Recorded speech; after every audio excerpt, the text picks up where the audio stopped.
Καλησπέρα σε όλους σας, αγαπημένοι μου συνδημότες, φίλοι καλεσμένοι και συνομιλητές. Η πνευματική κληρονομιά της Ελλάδας μας είναι τεράστια. Μύθοι, ιστορία,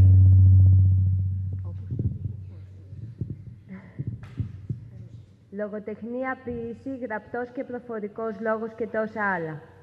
Όλα φέρουν το άρωμα και το χρώμα αυτής της ευλογημένης γης της πατρίδας μας. Θα μιλήσουμε για μια πιο διαδεδομένη μορφή του παραδίδω, που είναι οι παροιμίες αλλά και τα ενίγματα. Οι παροιμίες διασώζουν και μαρτυρούν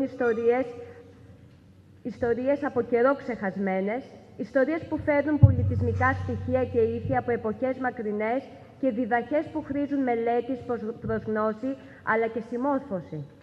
Μας διδάσκουν με τον πιο απλό τους λόγο πώς να αποφεύγουμε αλλά και να ανατρέψουμε μοιραία λάθη και επαναλήψεις. Οι παροιμίες αποτελούν την απόδοση, μέσα σε λίγες λέξεις, της λαϊκής σοφίας και ιστορίας στο πέρασμα των αιώνων.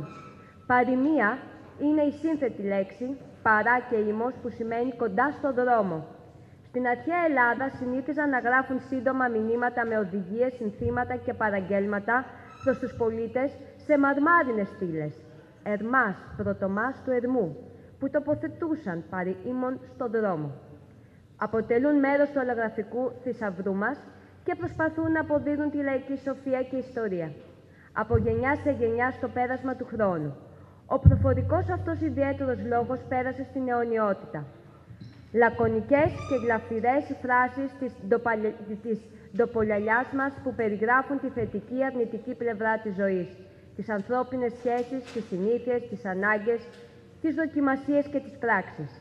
Η συγγραφέας του βιβλίου «Αρώματα παράδοσης», η αγαπημένη μου φίλη, κυρία Νικολέτα Λέτα Λεϊμονίτη, έχει προηγηθεί με πολλά ήδη άλλα βιβλία, αποδεικνύοντας την αστήρευτη της αγάπη προς την παράδοση και την προσφορά της σε αυτήν. Με όλες τις δράσεις. Σε αυτό το βιβλίο η συγκεντρωτική δουλειά που έκανε δεν ήταν καθόλου εύκολη, διότι πολλές λαϊκές εκφράσεις, είτε σε μορφή παροιμίας, είτε ενίγματος, έχουν ξεχαστεί με τα χρόνια και κάποιες μας είναι στους νεότερους άγνωστες. Μας έχει τύχει όμως να χρησιμοποιήσουμε στις καθημερινές μας συζητήσεις, πολλές φορές χωρίς καν να το καταλαβαίνουμε, παροιμίες, γνωμικά, ενίγματα και εκφράσεις του λαού. Τι γνωρίζουμε όμως για τις ιστορίες που κρύβονται πίσω από αυτές και οι οποίες χάνονται στο βάθος των αιώνων? Ενδεικτικά διάλεξα δύο παροιμίες που μικροί και μεγάλοι συχνά αναπαράγουμε. Κάνει την πάπια. Στη βυζαντινή λοιπόν εποχή, αυτός που κρατούσε τα κλειδιά του παλατιού ονομαζόταν Παπίας. Το όνομα αυτό με τον καιρό θεωρήθηκε τιμητικός τίτλος που δινόταν σε διάφορους έμπιστους αυλικούς. Κάποτε ως Παπίας του παλατιού είχε αναλάβει ο Χανδρινός με σκληρά αισθήματα, ύπουλος και ψεύτης. Από όταν ανέλαβε τα καθήκοντά του, άρχισε να διαβάλει τους πάντες στον αυτοκράτορα και έτσι κατάντησε να γίνει το φόβητρο όλων. Όταν κανείς του παραπονιόταν πως τον αδίκησε, ο Χονδρινός προσποιούνταν τον έκπληκτο. «Είσαι ο καλύτερος μου φίλος», του έλεγε. «Πώς μπορώ να πω εναντίον σου κάτι στον αυτοκράτορα?» Η διπροσωπεία λοιπόν αυτή έμεινε κλασική στο Βυζάντιο. Γι' αυτό από τότε, όταν κανείς πιανόταν να λέει ψέματα στη συντροφιά του ή να προσποιείται τον ανήξερο, οι φίλοι του έλεγαν ηρωνικά «ποιείς τον Παπίαν», δηλαδή η φράση αυτή που διασώθηκε ως σήμερα με μια μικρή παραλλαγή. Η δεύτερη λοιπόν παροιμία που έχω διαλέξει είναι το «έχασε τα αυγά και τα καλάθια». Σήμερα το λέμε για κάποιον που τρομάζει, σαστίζει μπροστά σε κάτι απρόπτο. Η φράση αυτή, σύμφωνα με τον Τάκη Νατσούλη, έμεινε από το 1688, όταν την Αθήνα την είχε καταλάβει ο Μαουροζήνης με τα στρατεύματά του. Την εποχή εκείνη είχε πέσει πανόλη και τα κρούσματα ήταν χιλιάδες. Οι στρατιώτες του Μαουροζήνη άρχισαν να αποδεκατίζονται στην κυριολεξία. Όλα τα χωράφια είχαν γίνει δυστυχώς νεκροταφεία.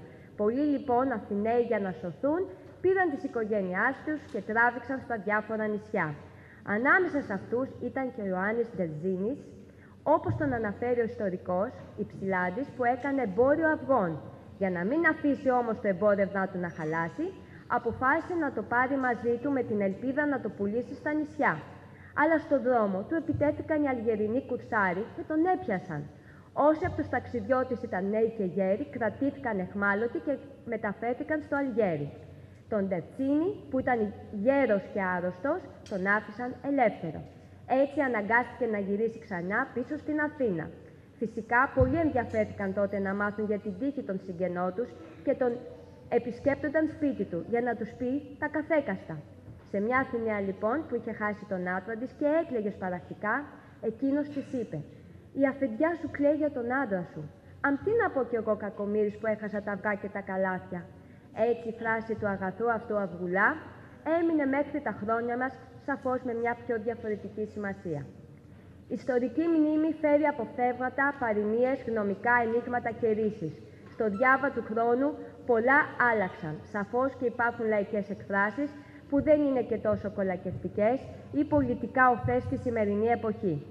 Όλα αυτά όμως είναι μέρος της παράδοσής μας και σε εμάς μένει η επιλογή του σωστού και του λάθους, αφού έχουμε κατανοήσει τι ακούμε, τι λέμε και τι μεταφέρουμε. Η συγγραφέας, η κυρία Νικολέτα Λεϊμονίτη, με μεγάλο κόπο κατέγραψε την παράδοσή μας. Προσωπικά την ευχαριστώ για αυτή την διαδρομή, μέσα από τις λέξεις που από παιδί έχω ακούσει και ακόμα θυμάμαι. Ειδικά για εμάς τους Έλληνες που ζούμε ή μεγαλώσαμε στο εξωτερικό, το βιβλίο αυτό είναι πραγματικά παρακαταθήκη. Σας ευχαριστώ από καρδιά για τη σημερινή εκδήλωση και εύχομαι στην κυρία Λεϊμονίτη να συνεχίσει να μας παραδείξει κληρονομιά.